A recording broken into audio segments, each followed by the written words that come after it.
আজকের নিউজ বিস্তারিত উগান্ডা। এদিকে ফেসবুকে একের পর একের পোস্ট উসমান নামের এক যুবকের, সেই যুবকের বিয়ে কেন দেওয়া হয় না, সামাজিক যোগাযোগ মাধ্যমে ভাইরাল। তাই আজকে আমরা সেই কথাটিকে নিশ্চিত করার জন্য চলে এসেছি আলতু ফালতু টিভি থেকে।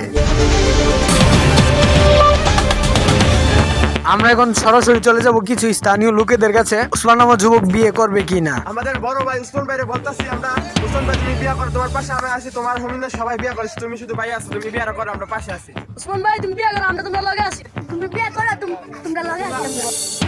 এইদিকে খায়রুল দেওয়ান উসমান ভাইয়ের পক্ষে ধরে কথা বলছে যে উসমান ভাইয়ের বিয়ে নিয়ে আন্দোলন হবে এবং বিচার হবে, এবং তিনি আরো জানান যে তার উপরে যদি কোনো শালা কথা কয়, আর বলি আমার বক্তব্যের মধ্যে যদি কোনো শালায় এখানে কোনো কথা হাত দিবেন গেলাম। তার এই কথা শুনে আমাদের তারেক রহমান কি বল, তারেক রহমানের পক্ষ থেকে কিছু শান্ত। খায়রুল একটা মিনিট ভাই, আমি এর আগে একবার অনুরোধ করেছিলাম নেতৃবৃন্দ সকলকে, এটা আমি আগেও না করেছিলাম, আজকে আবার না করছি। খায়রুল, এটা বলবো না, ঠিক?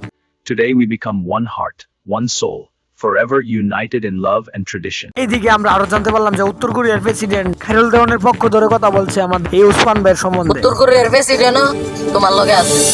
এবং তিনি আরো জানান যে গত 24 ঘন্টার ভিতরে উসমান নামক যুবকের যদি বিয়ে না হয় বাংলাদেশে পারমাণবিক বোমা ছাড়া হবে। এই কথাকে নিশ্চিত করার জন্য আমরা সরাসরি চলে যাব সময় টিভির কাছে। যে কোনো সময় পারমাণবিক হামলা চালাতে প্রস্তুত উত্তর কোরিয়া।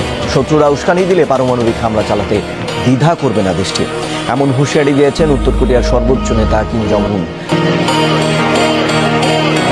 উত্তর কোরিয়ার প্রেসিডেন্টের শান্ত করানোর জন্য বাংলাদেশে অন্তর্বর্তীকালীন সরকার এবং তারেক রহমানের বৈঠক। তাদের বৈঠকের একটাই কারণ, উসমান নামক যুবকের বিয়ে কবে ফেলানো যায় এবং কোন জেলার মেয়েদের সাথে বিয়ে দেওয়া উচিত। এবং তিনি আরো জানান যে তার বাবা মার সাথে যেন অতি শীঘ্রই কথা বলা হয়, গত 24 ঘন্টার ভিতরে যেন 500 মেয়েকে দেখানো হয়।